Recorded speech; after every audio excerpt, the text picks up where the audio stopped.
জিনিস মানে আস্তিকতা যার মধ্যে ভক্তি যার মধ্যে আছে তার মধ্যে কিন্তু ভারতের যেসব গল্প উপনিষদের মধ্যে যেসব গল্প আবদ্ধ রয়েছে সেগুলি খুবই গুরুত্বপূর্ণ। তো আমি সেই প্রাচীন দিনেরই একটা গল্প তোমাদের সামনে উপস্থাপিত করছি। তোমরা অনেকে নচিকেতার নাম শুনে থাকবে। নচিকেতা মানে আমি সেই গায়কের নাম বলছি না আধুনিক যুগে।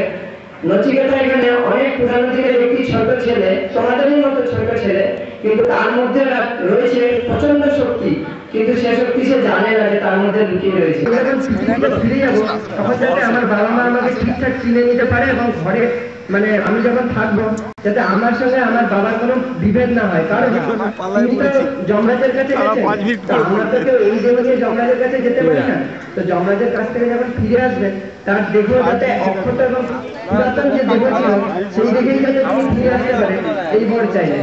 এরপর কি হয় আপনি সবিস্তারে আমাকে বর্ণনা করুন।